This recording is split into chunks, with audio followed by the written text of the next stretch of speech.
我们现在就开始进行录音，谢谢，我们就开始了。那我刚才讲过了，我们本次会议的目标是探讨更新情况，有2个政策以及这个规定，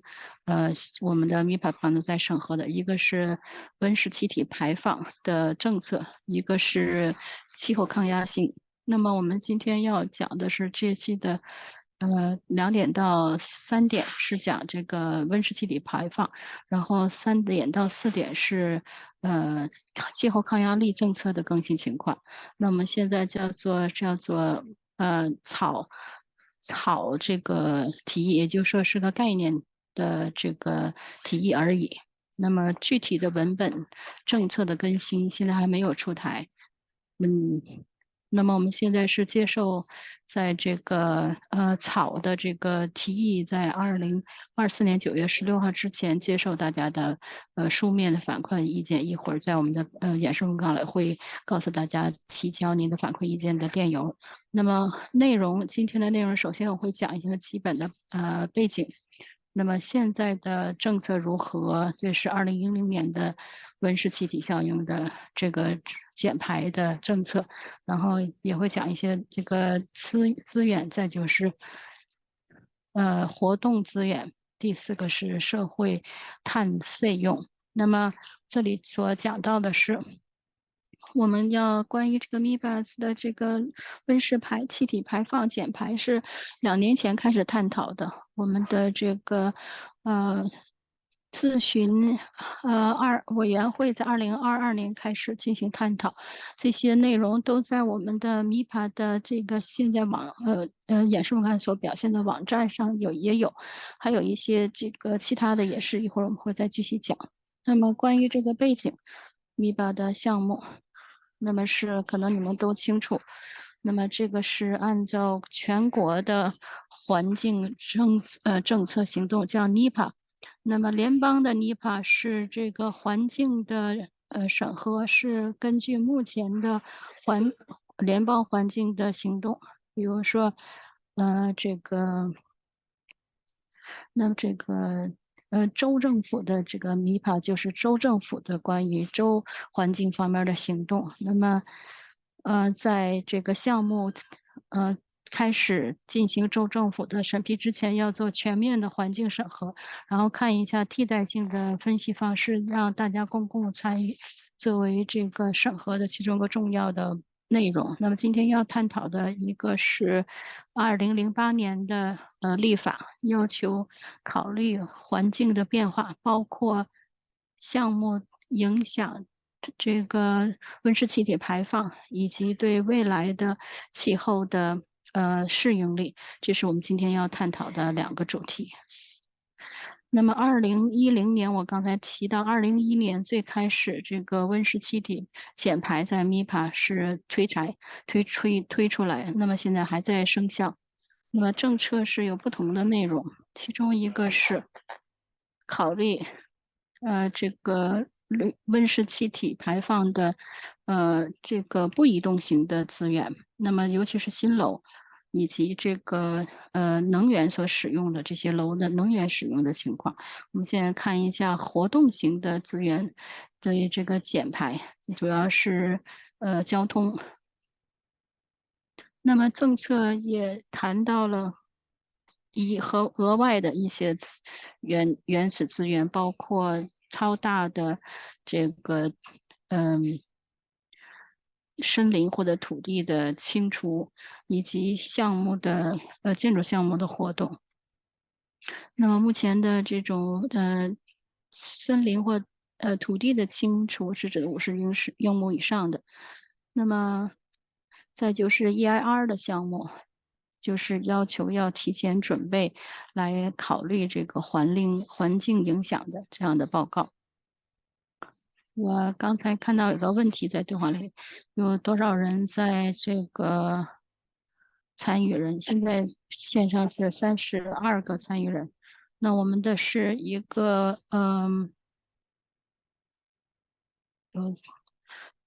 一共是60个人登记了，但是现在有32个人上线参与。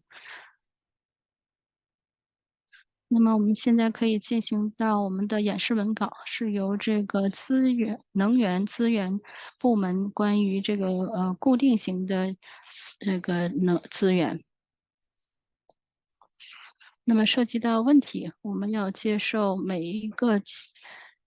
在 DOER 讲完之后，我们欢迎大家提问题。那么你没有办法这个开口讲，但你可以使用我们的对话栏的这个方式。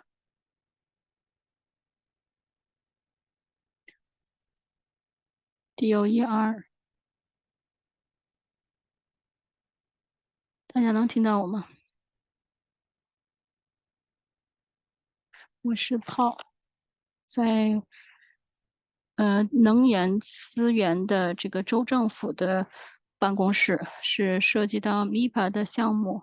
来这个建筑物的温室气体排放的问题。这些介绍的我就先略过，节省时间。从这儿开始，那么我们讲一下这个现在的更新情况，一共是3个更新。第一个更新情况是打造一个通路，来简化 MIPA 的流程。对这样的项目，尤其是自主来选择，呃，绿色建筑物，然后采用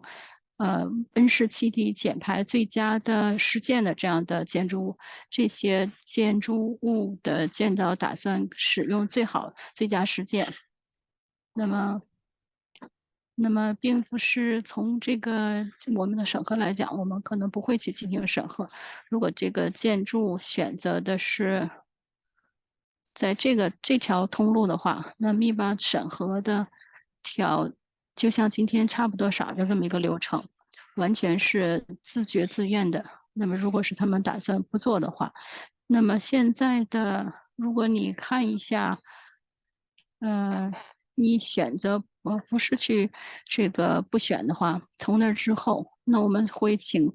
他们来审核一下他们的具体情况，呃，然后我们会看一下你的建议是什么，对比这个没有选这个不选，那么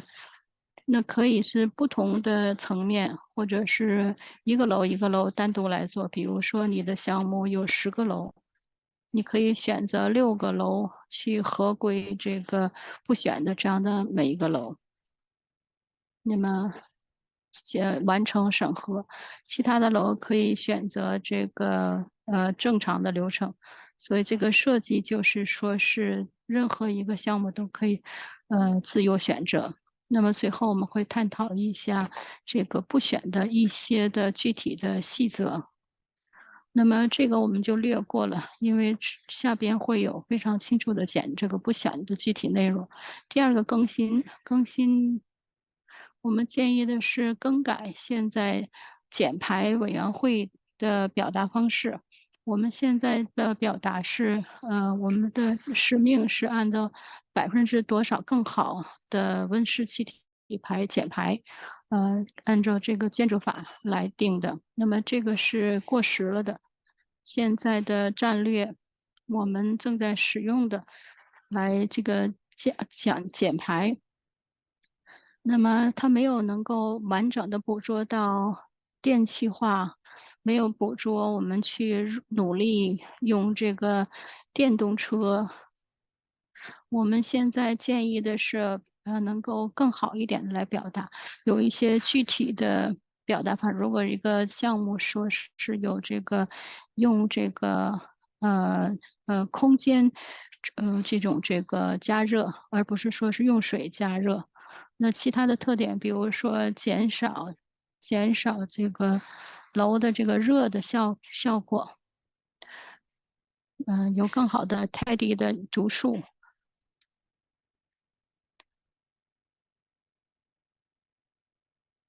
那第3个更新情况，我们在建议的是更新是这个电网的排放的，我们现在正在评估电网的排放。那么现在是电网排放都是这个供电网的排放，这个已经过时了。这种电网是越来越，嗯，这个能源节俭化，因为他们使用太阳能，还有可再生性的能源。那我们现在这一年不能够代表现在的电气化的已经正在做的这些选项。我们现在建议把这个改成一个一致的，能够反映出电网的30年之内的这样的现况，一直到2050年的，这样就可以更好的代表建筑物它们的碳的足印。从这个电气化的有效性来探讨。那么现在来探讨一下这些不选的，具体涉及到建筑楼的大小。如果你的建筑楼是非民用的，少于2万平方英尺的，除了仓库、饭店、高通风地，那么我们要根据全电的通路这种特殊的建筑法典，用这个第8项，这个低的空气的这个过滤，或者是你使用水的这样的加热，用这个热泵，或者是太阳能，或者是电气抗阻化，可以按照这些标准。那么就是我们的温室气体排放的最佳实践，让大家可以考虑时间以及费用来做一下这个评估，看一下是不是选择使用温室气体减排的最佳实践。那么如果你有非民用的大的商业用地，那么这上面已经说了多于2万平方英尺的，那么我们的根据的是全电的通道，有特殊的建筑法典，我们也加上更大的这些楼的要求，那从立法的角度来讲，用50%超过电网的这样的服务的方式。那么高通风的建筑楼，那么你可以选择全是电的，或者是混合的这个能源的，这个通路。那不管哪种方式，你用25%的这个最高的空间的加热，比如说热泵，你也可以选择25%的这个建筑法典所要求的，就是第8选项的这个更低的空气的渗透。根据这个强制的 C406的措施之一。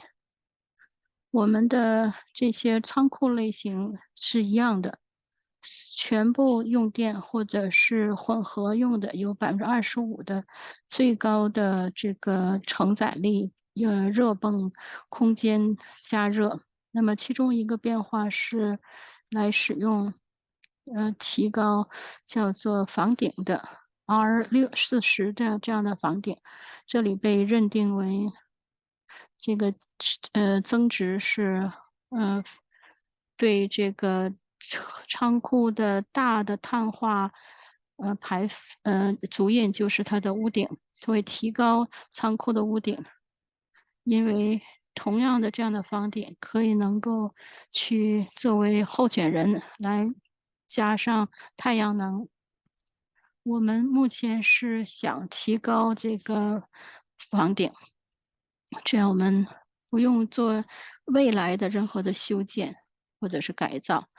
饭店是全电的通路，尤其是低一些的空气渗透。那住宅是3层楼以上的或者更少的，那还是按照全电的通路，有特殊的建筑法典。那么如果你的楼是在5个住户单位以下，那么可以用这个被动型的房子的赫尔斯40。如果是少于5个的，也就是说1到4的这样的单位，如果你的住户是5个以上的，那的标准就是被动住房。那再就是麻省节省的这个奖励基金。那么用水来加热，如果是单家庭或者是排屋设计的话，那么如果住户民用的是3层楼以上的，那么还是全电的通道，特殊的法典，然后被动型的房子，如果这个楼有50个以上的单位，要这个水加热用热泵。那么最好的出现的新的各种各样的方式，或者是中心的加热泵，在这种大型楼宇里。那么如果你的楼少于50个单位，那么就可以只要求就不要求你非要用这个热泵来加热水。那么这个加热水用热泵只适用于50单位以上的建筑楼。那么这个不选是完全是自觉自愿的。那不管什么原因，你打算不要做其中的一项，那么这是完全接受的。我们就是审核方式的流程是一样的，会请你来看一下这个不选作为一个可能性，然后你可以进行对比，然后看一下替代性的方式，可能也不错。那么这个不选完全是自己来选择的，希望大家都选这一条儿了，会节省时间，头痛的事情在审核的过程当中少一些让人头痛的流程。谢谢，谢谢保罗。那么这个是有点技术性比较高的，保罗刚才讲的是，我会把这个讲的特点很清楚一点。那么我们现在已经大部分从2010年已经在实行的政策，但是在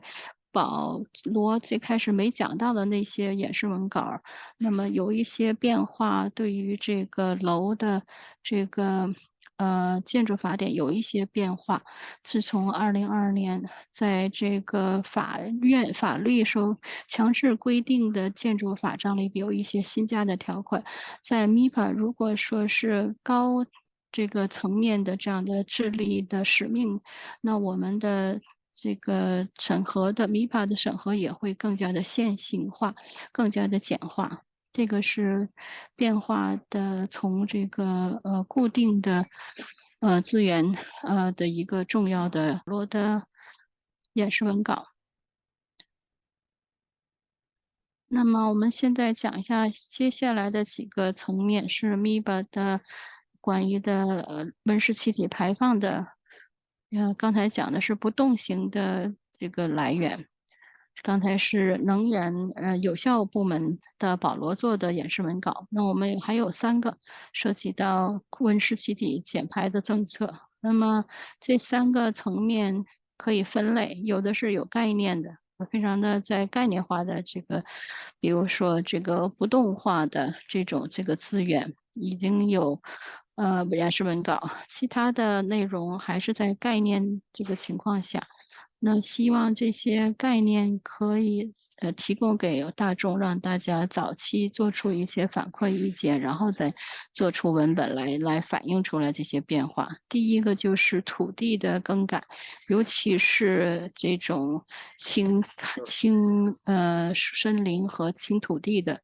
那么背景先讲一下，关于州政府的计划，涉及到森林的清空，尤其是这种自然以及正在用的这种土地。那么对比于之前的州政府的温室气体减排的政策，在2025、2023年以及2050年的干净能源的气候计划，现在主要是讲自然以及正在用的土地，来强调保有这些土地，尤其是它们的作为碳储存的潜力，这种自然的土地作为我们减少氯气排放的2050的目标很重要。那本页的下边有一些目标以及标准，是指 CECP 做的，比如说，40%的这样的麻州的土地与水，保有到2050年是永久性保存。还有就是打造出来新的树的覆盖64400英尺。英亩到2050年，MIBA 的项目被认定为在很多的这些计划的文件里，到2050、30 CECP 都提到了 MIPA 办公室应该有意识的同这个咨询委员会关于加一个新的审核的门槛的这样一个概念。那么包括对这个森林的清除，也提到了碳计算的方式。那么我们没有能够同这个咨询委员会去来讲。那么在2022年6月份，新的这种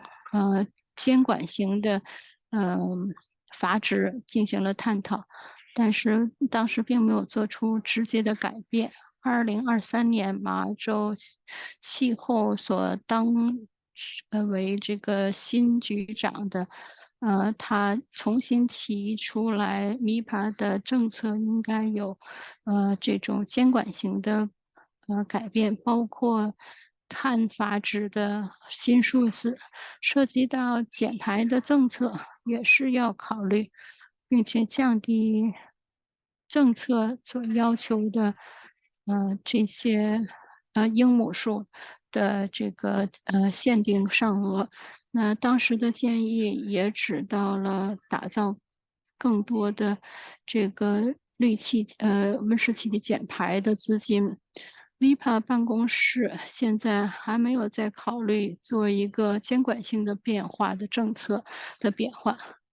那这个本次的建议不是监管性的政策的变化，是我们在考虑而已。但是目前为止，我们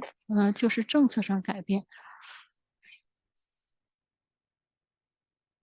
那么涉及到监管，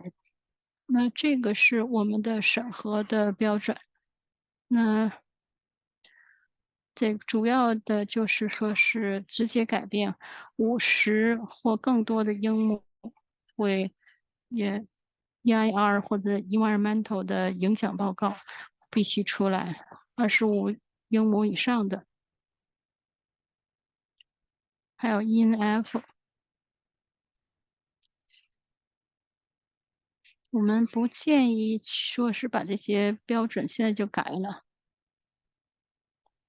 我们要考虑这些监管性的变化。我们所谈的今天的所说的变化是什么？我们是要看一下，呃，空气温室减排的问题，也就是50英亩以上的是会激动，政策上的所定的这些会开始要实行。那么现在一有任何的清除掉森林的，现在定的是25英亩。那如果是改变土地，那么这个如果未来有监管型的政策的变化，可能这个亩数会变化。之前那一页讲过了，现在是25英亩是审核的门槛儿，来这个做这个土地更改的是25，就是到了25就需要进行我们 MIPA 审核。我们也建议来开发出一些相应的指导方针，来提供这些碳影响这个森林的清除的碳影响。那么如果你不太清楚的话，这一块儿，那实际上这一块儿是如何量化碳的影响，在这个森林的清除的时候，我们用一些标准化的计算方式，用的是公众都可以使用的地图的资源，那么进行与具体的时点儿进行评估。嗯，那么这些指导方针是降低办法以及最佳实践，怎么能够降低这种森林的清除，或者是降少，包括这里所提到的一些呃保证这个进行轻种树项目，还有这个热气的降低的政策，在这种负累过重的地方。那么还有就是要打造一个这个费用的降低的这样一个留置的资金。那么现在我们并没有说要做一个政策出来，但是我们至少要提到有这个可能性，在我们现在正在做这个草建议书里边来等待大家做反馈意见。那么之前讲过，我们正在考虑这些监管性的政策的变化。我们最近的计划文件在帮助我们来做。如果是最后考虑真的要改，我们会在之后的这些利益相关的发生开会时进行讨论。那么土地保有就这么简单，在目前为止还是很简单的。就说是，如果是有一天他要进行这个实体审核，那么这些政策是不是有这个比现在更慢的这些程度来再坚持做下去？我们也看一下移动资源，比如说新的这个项目带来的这些交通。那么这些背景，关于州政府的计划，涉及到呃温室气体排放减排，那么清洁能源，那么关于交通这一块儿，还是最容易造成温室气体排放的。那么有一些限制，在这个呃工业里边，有一些目标，有一些方式涉及到更多的这个油电车。那么 CECP 也讲了一些软办法，MT 的减少。MT 是指的是车的里程数的分宗，我们认为有更多的成长。VNT 说是，嗯，根据他所走路的来赔偿，这个是有可能被别人给影响了。那么，按照每一个家庭来算这个 VMT，来提高坐车，并且希望能够大家为了这个减排，能够特意选择坐公交车。那么政策的更新情况是我们现在在提的是什么呢？那目前为止，那实际上政策的更新就是一个很技术层面的问题，要把现在的这个最佳实践根据交通研究办法来整合。那么现在的办法是基本上就是先做检查，然后再做出具体的数字。但是这个交通的审核一般是在目前的现状进行审核，然后再考虑未来的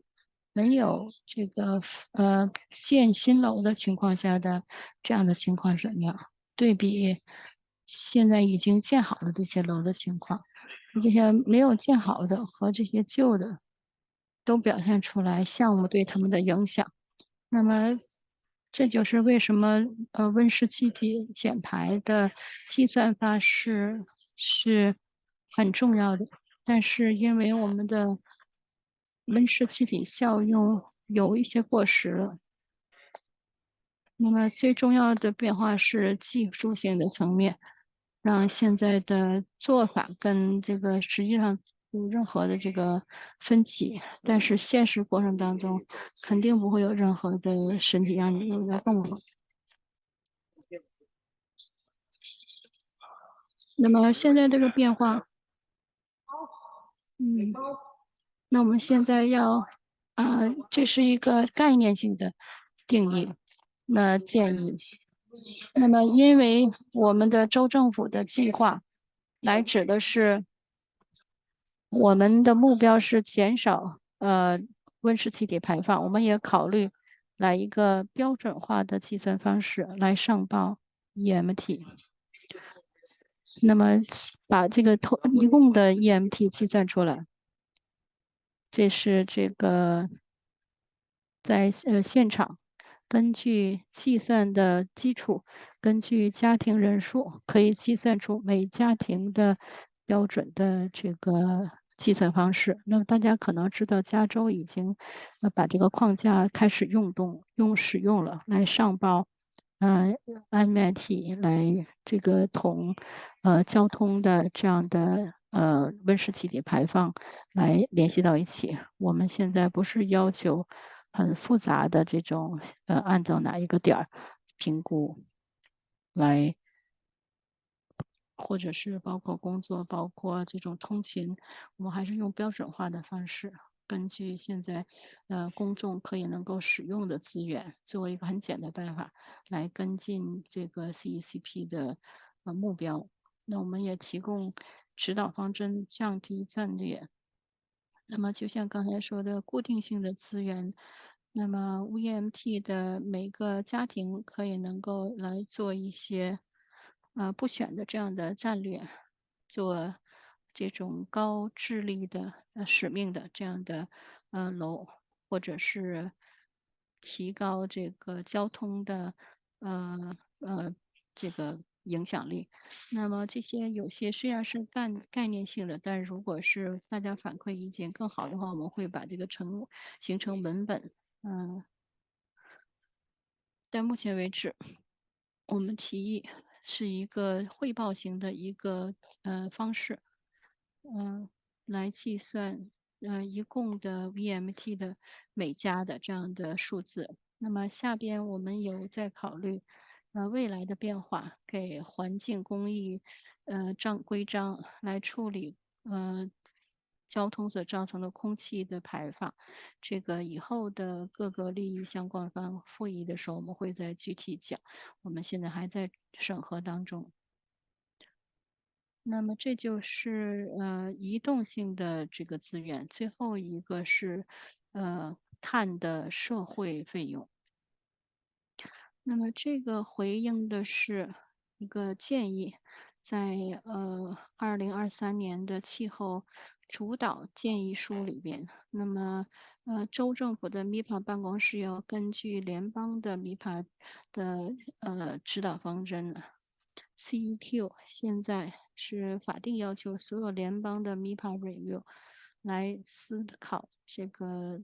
社会碳的费用。如果项目要提高温室气体排放，那么社会费用相应采用的是什么？是按照这个金钱来算出来的，包括公众的影响或者是社会上的影响。那么最重要的概念在这里面涉及到政策的更新是尼帕的氯气温室气体排放是联邦政府的这个温室气体排放，这是按照这个他们局长的酌情来要求社会这个碳费用的分析要同尼帕的指导方针一致，那就是在 EIR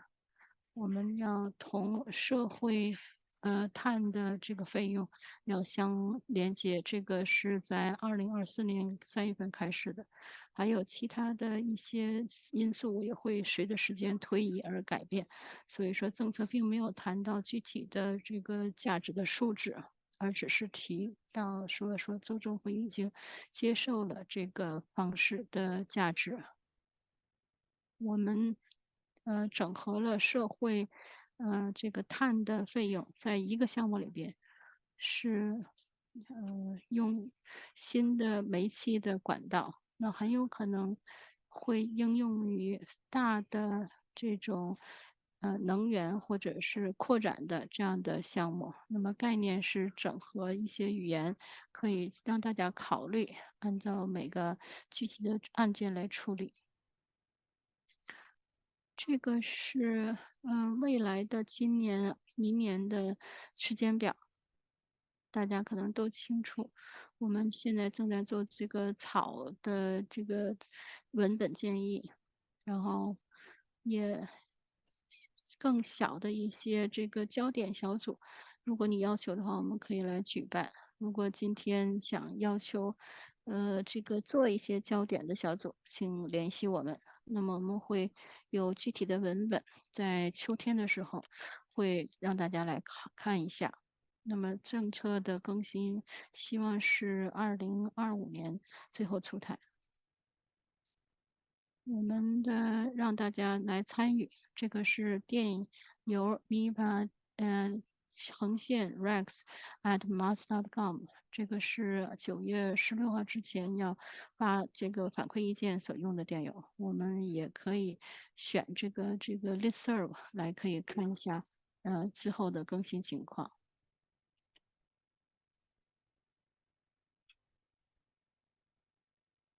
这个是我们准备好的演示文稿，那么对话栏里有音。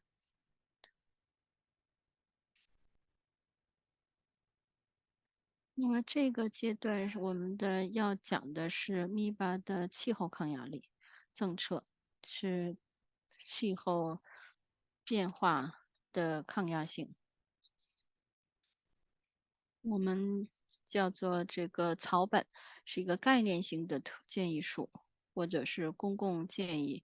是9月16号，2024年9月16号之前可以能够提供。一会儿我们在这个演示文稿里会给大家电子邮件。我们的最终文本还没有出来，我们希望是在秋天的时候把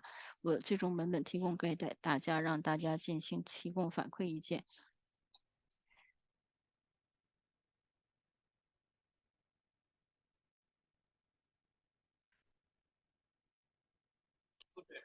那么具体的内容，那么这个是气候的。那么现在我们请他们来讲一下气候抗压力以及这些工具。这些工具是2021年4月份提出的，现在还是在 MIPA 所使用的这个气候抗压力的政策。那么如果你已经使用过这个工具的话，来评估，那么 MIPA 的项目包括提交。那么这个都请大家注意一下它的具体的呃功用，这也是很好的一个资源，让我们在当初在 MIPA 就决定使用了。那么我们现在提供一些项目的数据，在2021年10月份已经提交了这种过渡期的政策。那么根据的是气候抗压工具的数据所做出来的。所以这个是要给大家公众来提供的。那再就是讲一下目前潜在的更新给这个 MIPA 的气候抗压力的政策。那么这个政策也是从 MIPA 的咨询委员会在2022年5月6号已经探讨过了，这些资料在这个演示文稿上所写的这个网址上都有。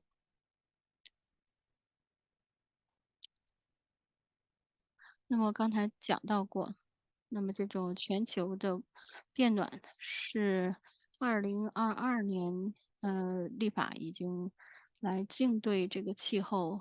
变化，这是我们 MIPA 出台的。但是对比于这个嗯、温室气体减排2010年的出台的，MIPA 不会出台一个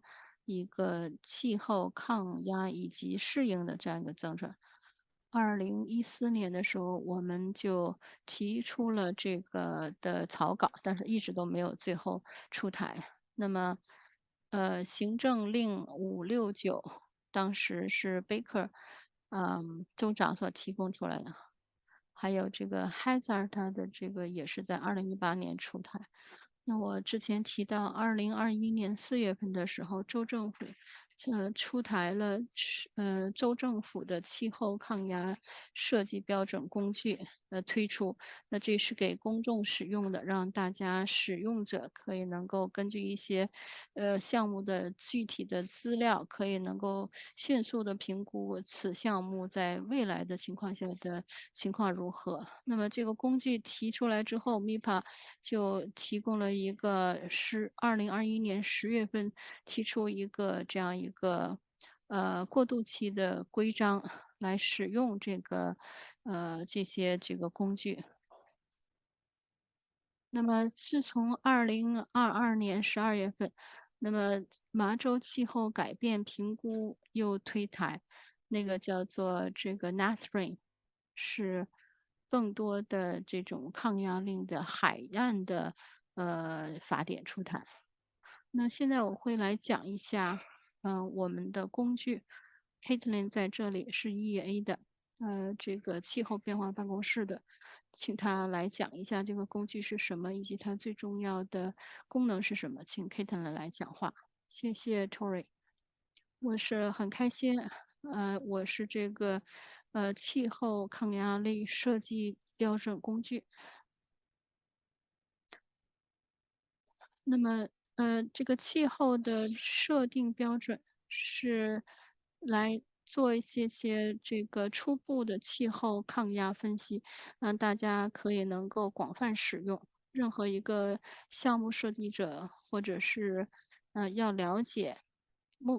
有可能的这个气候变化上的非风险，如果即便他不是专家的，对这个气候适应、洪灾，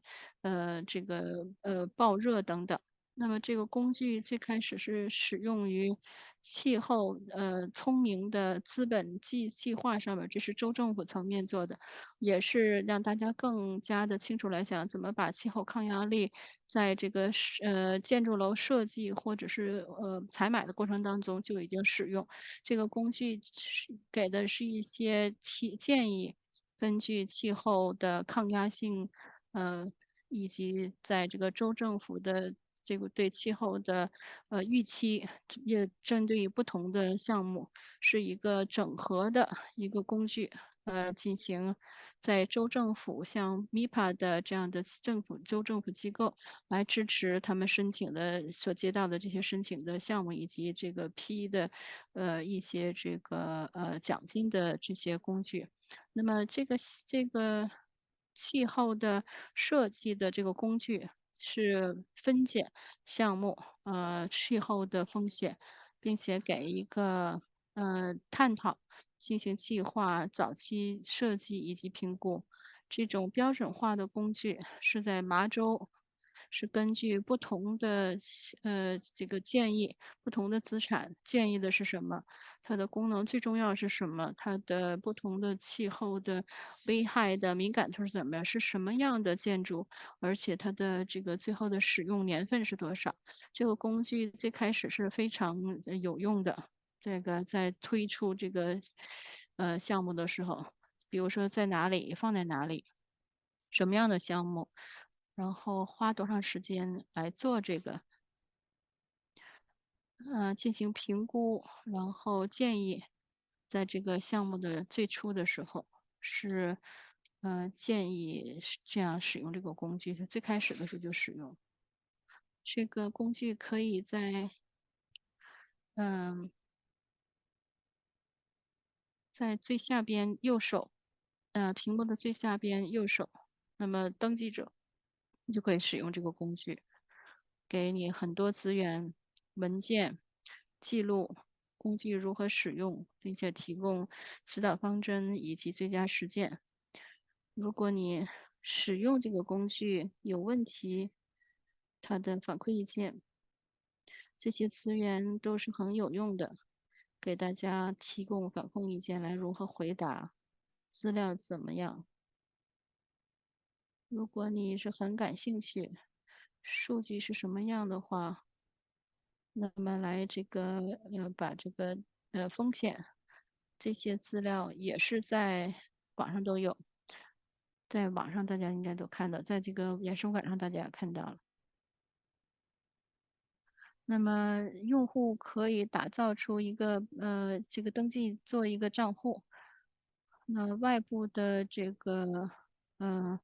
使用者可以进行登录。州政府要发电邮，州政府内部的使用人要发电邮，要求可以使用电邮是 rmat@mass.gov。那么 dot 点 ma 点 usa，这个是我们的这个电邮。打造出一个项目，第一步是要先做一个项目，现场的这么一个句型。那么这个项目是单面的，那么它的这个气候的危害在哪里？根据它具体的所在的选址。那么画了这个图的具体的地址，就把这个呃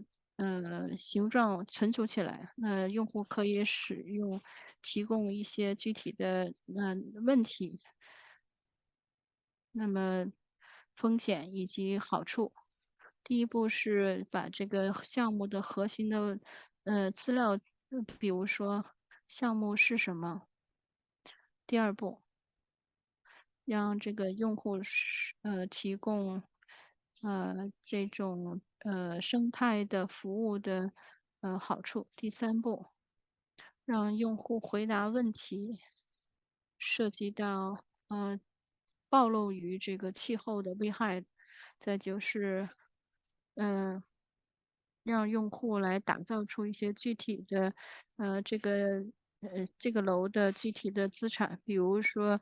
嗯这个花园或者是停车场。本页表现是一些具体的样例，这些用户都可以输进什么的一些样例。那么一旦图形形状画出来了，然后输入了这些具体内容，把这些内容输进去之后，用户可以看一下这个项目的结果。这就是初步的建议。那么提供一些项目的建议，这是一个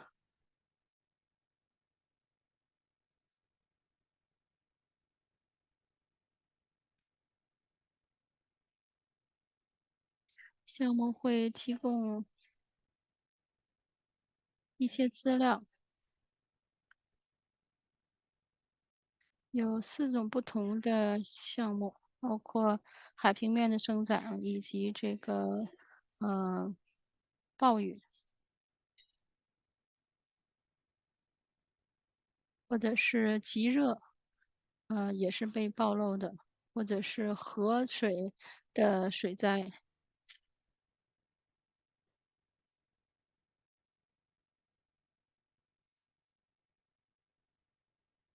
资料，这个是一个每一个会提供具体为什么这个项目会把这个项目，呃，界定为海平面儿会涨，但是不会有这个河水的这样的这个暴涨的这个危害。还有这个工具的页面，我刚才提到，他们会给你一些背景上的资料。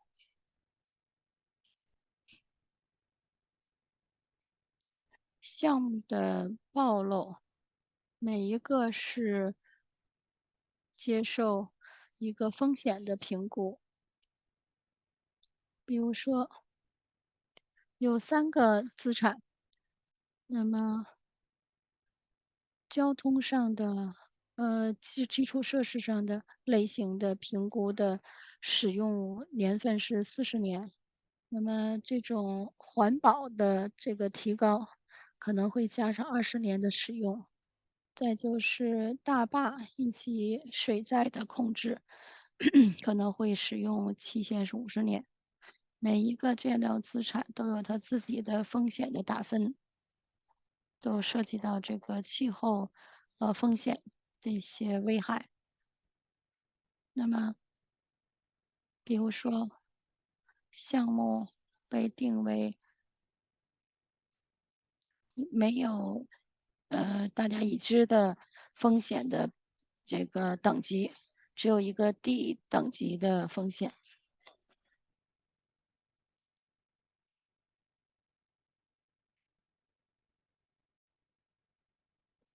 在每一个资产下，这种风险的评估工具是每一个按照它的这个可用的年限，是2070年的话，工具就会提供2070年的这样的情况。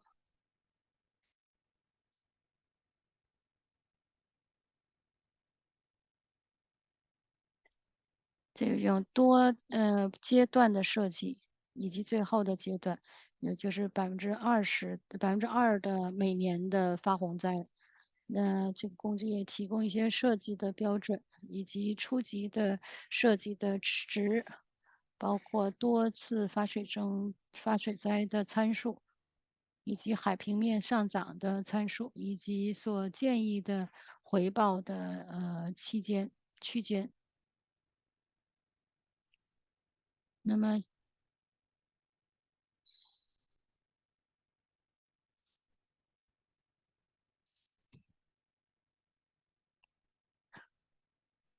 么实际上的增长，在2050、2070，以及在下边可以能够扩展的，就是这些参数如何使用不同的项目的这个阶段，包括项目的评估。善业。我们想，凸显一个选项，这是海平面的这个暴雨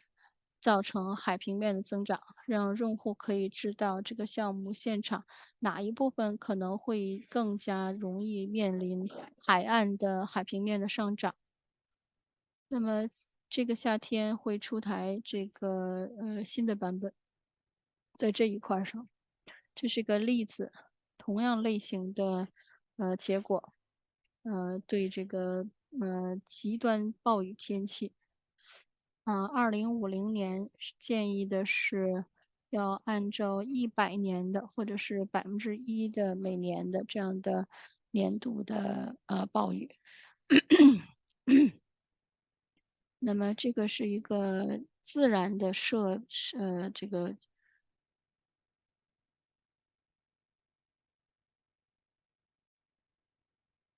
这是一个样例，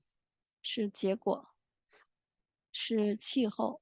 以及建议的，这个所计划的，海平面的生长，气候的，生长的百分比，更多的资料可以在文件里找到。这个不是现在是气候的结果的现在的出台的工具的一部分，而是夏天的时候新更新的版本会有关于这个气候的这个测量方式。那使用可以是使用这个项目，我刚才所指出来的，用这个工具。那么用户可能看到更多的小节，会有一些项目的暴露的分数，尤其是风险的打分，这样可以用这个工具来看一下报告的这样一个看一下这个最后的项目的结果，还有一些下载的，这也是都可以以后来连接项目的这个提交。现在大家可以能够做。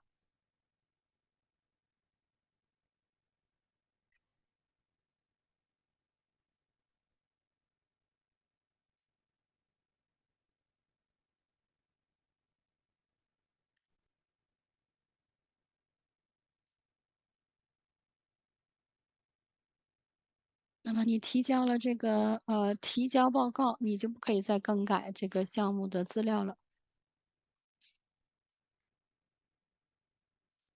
那么 Tory 刚才提到过，这个 Beta 的工具是2021年4月份提交出了，已经改了好几次了。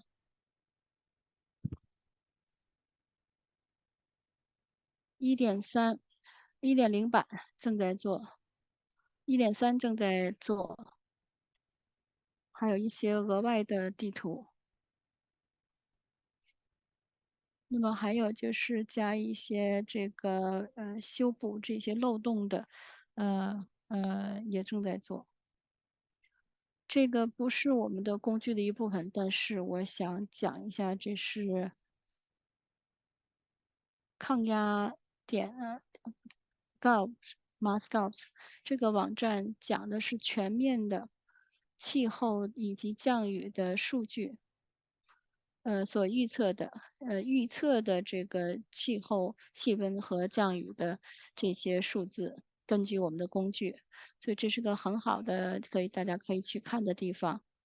那么它有一些这个建议的设计的标准。如果用这个工具，或者是看一下其他的设计的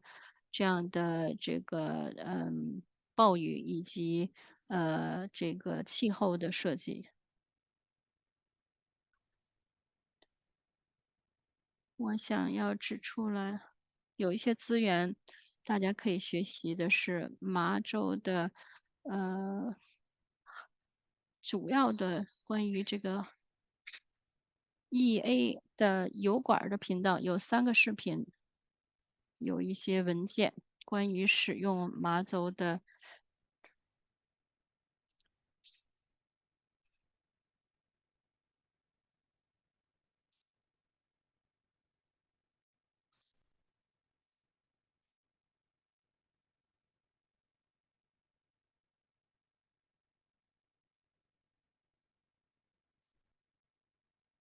那么大家就想看一下这个数据是什么样的话，那么你可以看一下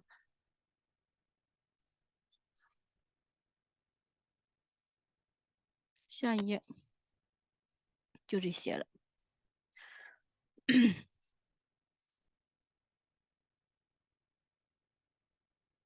谢谢 Caitlin 的建议，感谢你们的同我们的合作，谢谢你们和气候办公室和我们的合作。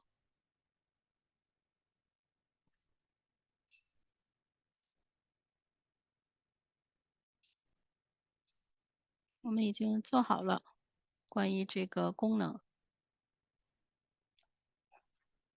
那么再继续看一下，我们有几页说了项目的数据，你把已经根据这个做出来的结果。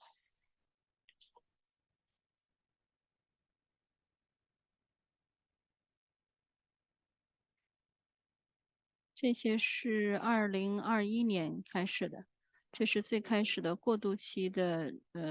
规定来定下来的，是到2024年4月份截止。我刚才提到过这个过渡的这个规定还是在生效期间。最重要是所有的项目的提交必须有这个 airport 的报告。我们现在有很好的数据，在每一个项目提交的时候，我们大概是200到250个新项目的提交。我们也有 ENF 的这个项目的通知的这个表格。那2021年的项目指的是，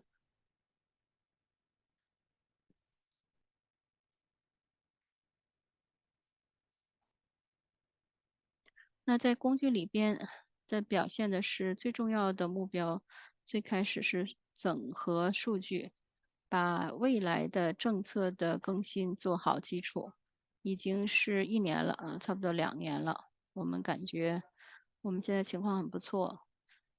可以继续往前走。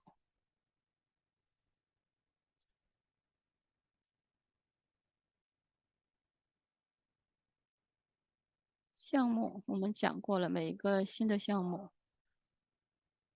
这些通知，每个新的项目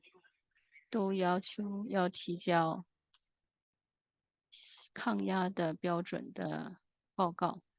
在这个阶段里面有360个新的项目的提交，大概是96个超过了这个 EIR 的标准的阀值。有的人可能知道，就由于2021年的新的监管制度推出，每一个申请的项目涉及到环境公益的时候，都要提交新的这个环境影响报告，一共是224个，这个时间段里边有224个。EJ 这个环境公益规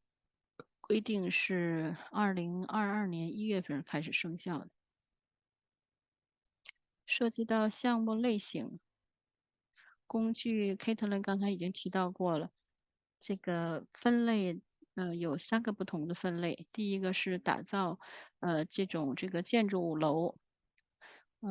再就是自然的这个资源，这个不是作为这个硬性的资源的这种自然资源。那我们的 MIPA 的项目分成三个这样的项目的类型，包括州政府的各种开发项目，各种各样的新楼，都是分成这3种。我们也看一下这个能源的基础设施，有楼的这样的，再就是水以及这个海岸的项目。那么还有交通、大坝、公共设备、公共水电、自然项目，包括公园、小径、没有建筑楼宇的，以及这个生态环境的限制的这些其他的这些项目。这个是一个视觉上的这样一个数据。我们认为这是很好的一个把这个定为是 FEMA 的这样的，那 V 呢就是说是需要进行去撤离的，那 A 就是说是161个这样的容易造成水灾的区域，X 区就是指的是在外边在超过了100年的这个水灾的这个范围的。V 区那是64个项目，就在这个新的项目里有64个。那么这些红色的都是指的是高风险的，所以大部分都被定为是高风险的。那么未来的风险，呃，工具是整合了未来的这个风险。A 区以及这不是让人震惊，其中有2个可能会造成强烈降雨，你没有办法来加，因为这个是一个数据，是河岸的水的这个爆发，或者是海岸的水的爆发。141个是在 A 区，那么大部分的161个，那么是有一种类型的面临这个过度的降雨的风险。那么结果是还是挺让人震惊的，是在 X 区的，是在目前的这个降雨的或者是500年度的这种洪水的层面上面，很多的这些都是有风险，至少是50%或者是以上的50%这样的这个发洪水的平原。那这个就再一次强调气候去计划的重要性，尤其是在公共报告里边。那么项目地点是在目前的100年的洪水的平原之外的，涉及到发洪灾风险的，或者是我们现在的水灾的保险，大部分都是要按照洪灾的这个保险来购买。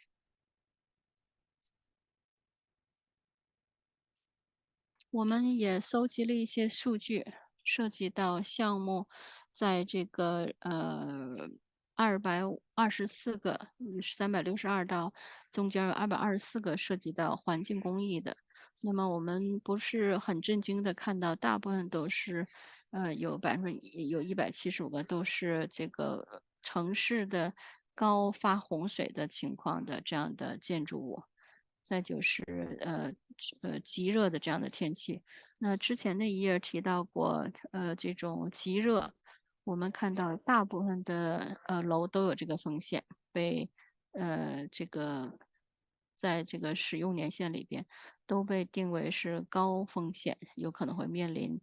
极热的天气。那就是我们将来都要面临在很多的地方。那还有一些项目的提交的看到的一些观察的结果。第一个我刚才讲过了，我们看到更多的项目，也即便是在这个洪水平原之外的，风险也是非常高的，有可能面临这种洪灾。那么这种资产的风险，评估是指的是，比如说这个建筑楼，它有这个项目有收集雨水的这个部分，再就是相关的设计的这些变数。我们已经决定气候工具是设计为了提供不同的结果的，根据不同的资产，有不同的预计，比如说，医院的急诊室要为某一个人群来服务，公园为某一些人服务，但这个时间节点里边，这些都是要根据用户的这个输入来决定的，这些输入可能不见得是有人被进行评估。就这个是我们需要来处理的问题，从政策更新里要处理的。再就是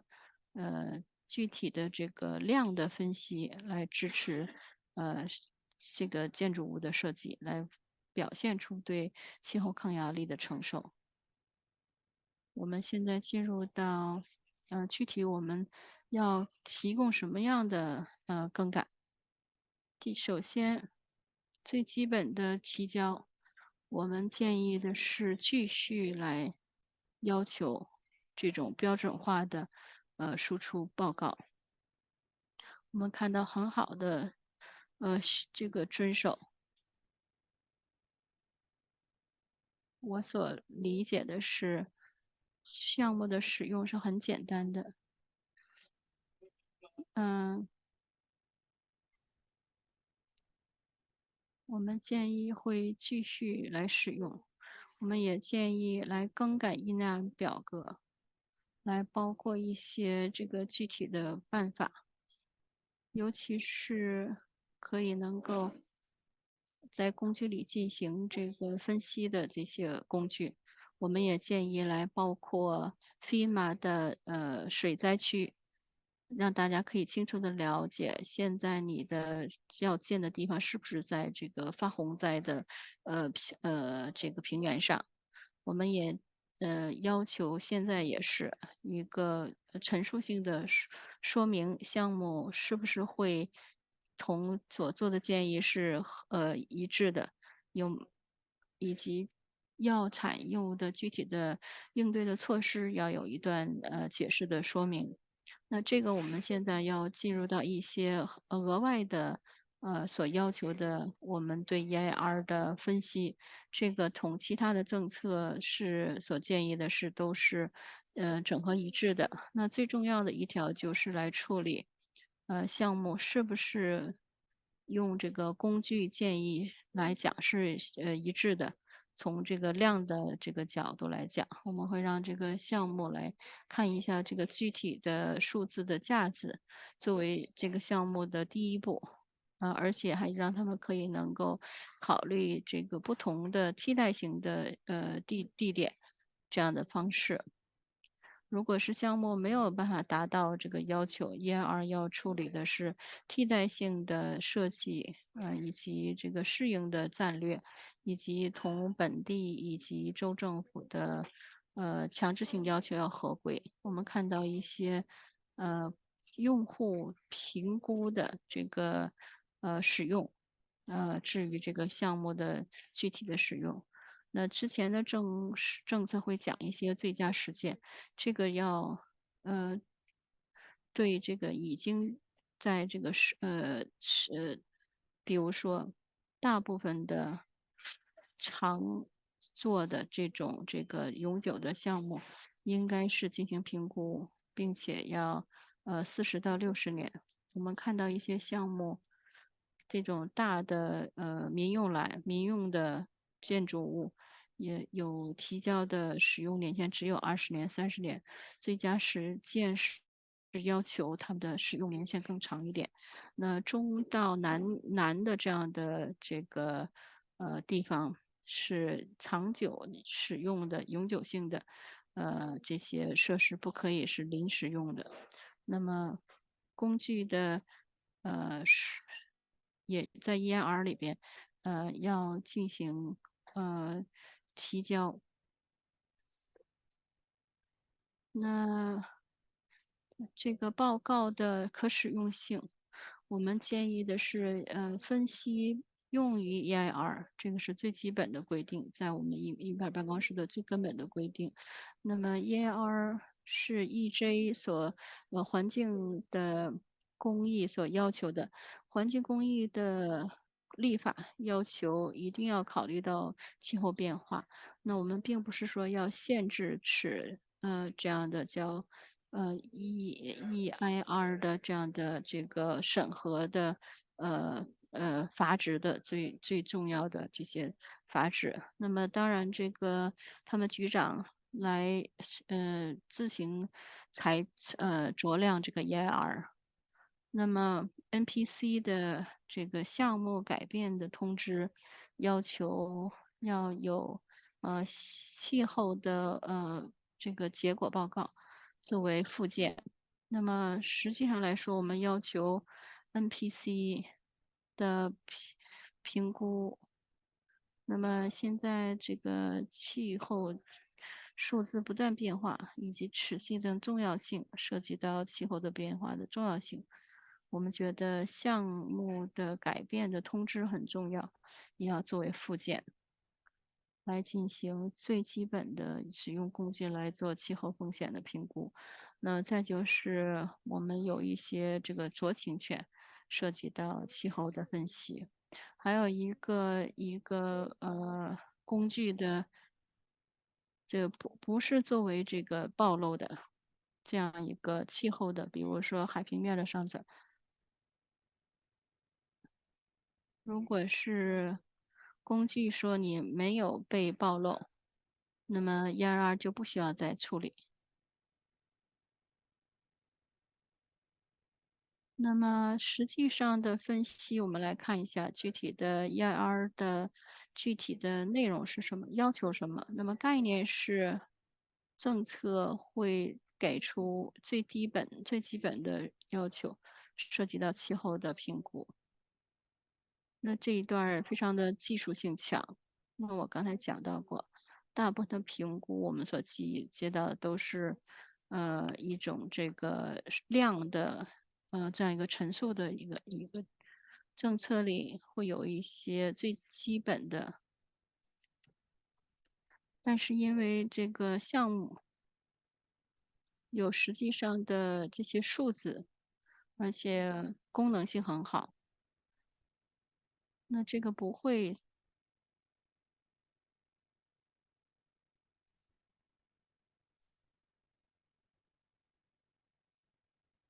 所以这个3个地方，我们现在要做的特别关注的，就是结构的提高，雨水的大小，以及处理这个高温的这样的办法。那么建筑结构，新的建筑楼宇包括基础建设，比如说交通的设施，我们会要这个申请者看一下他们的结构的要提高到多少，按照这些标准化要求的标准。那么海平面儿这个工具会提供一些这些值，涉及到离开水面儿多远，或者是水面儿会再涨多少。那么在这个选址以后的这个海平面会上涨多少，然后对比这个楼的涨的这些价值。如果是说有基本的这样一个发洪灾的这些数字，也要进行对比。那么极端降雨，比如说这个河水的这个暴涨，那么这个工具没有这样具体的威力的这样的数字。那么这个是涉及到内陆的项目，你要对比楼的增长，对于这个已经建好的 BIP，如果你在这个100年发洪灾的这样的平原上，或者是A 这个区里边去，然后要根据标准化的方式。我们认为根据这些重要性，如果项目是在100年的发洪灾的平原里，那么最少要进行评估，你的最基本的这个楼会被升高多少，根据它的所建议的这个数字。那么进行对比，那么申请者要提议一个具体的地点设计的水灾的提升，根据他们自己的量的评估来指出来未来的气候条件会怎么样。根据未来的这个情况，如果项目不会有达到他们的标准的话，那 EIR 就应该提供一些替代性的，嗯，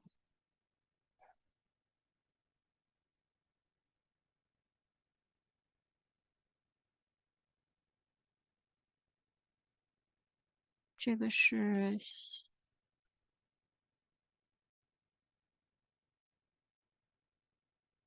这个 Caitlin 刚才讲过了，这个工具要讲这个下雨的2024个小时的之内的这个工具，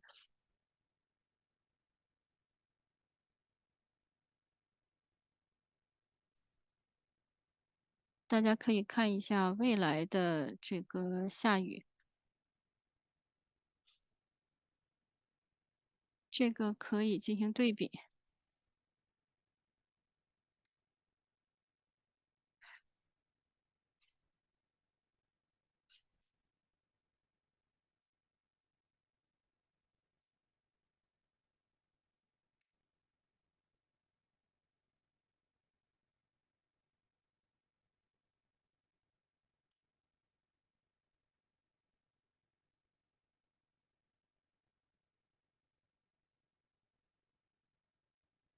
那么刚才讲到了，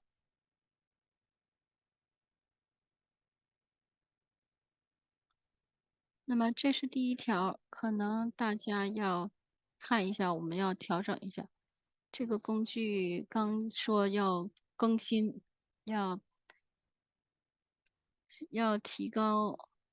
呃，简单说是几天，这实际上这个平均的未来的条件，这个气温是多少？所以说这第一点就是说是，现在公众可以使用这些数据，因而应该反映出来未来的这个气候的条件如何。要探讨一下降低这些高温天气，包括使用我们这里所用的这些居家实践，来提供一些指导方针。嗯嗯嗯嗯。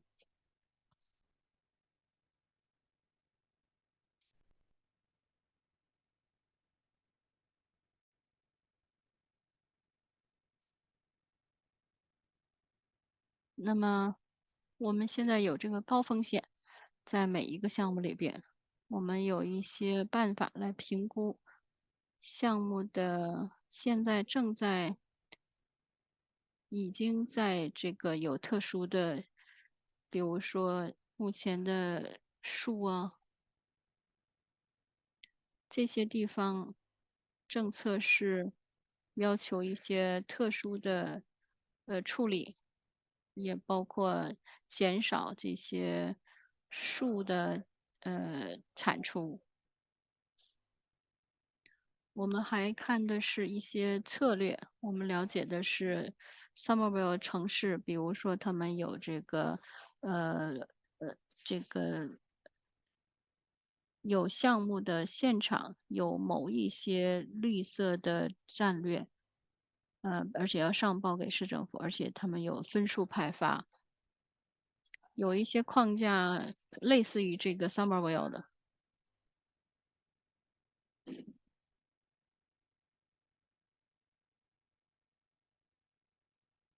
然后采取足够的步骤来减少高温天气。这3个地方是我们要补充的，作为这个最低风险的评估的要求。那么我们已经知道，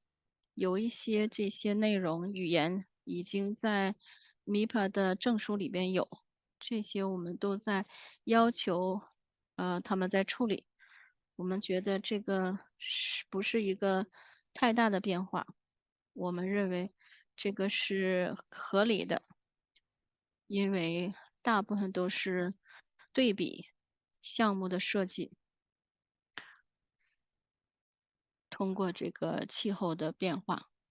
那么自然资源的这些项目，同目前的政策是一致的。我们要求这个项目怎么处理这些标准的工具，或者其他的这些辅助。那再就是要按每个样例来进行额外的分析。目前正在用 MIPA 的项目，那么最重要的包括在或者是不在现场的，这个洪水的影响，这些都是要经常来看的，在 MIPA 里边。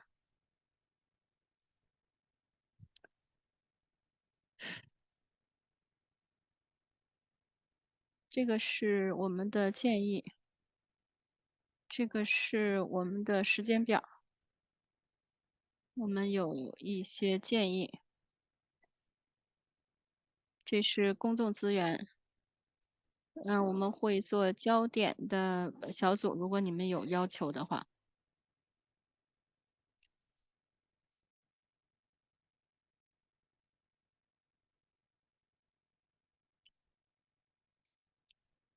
这些应该都是放到对话栏里边的，或者是在这个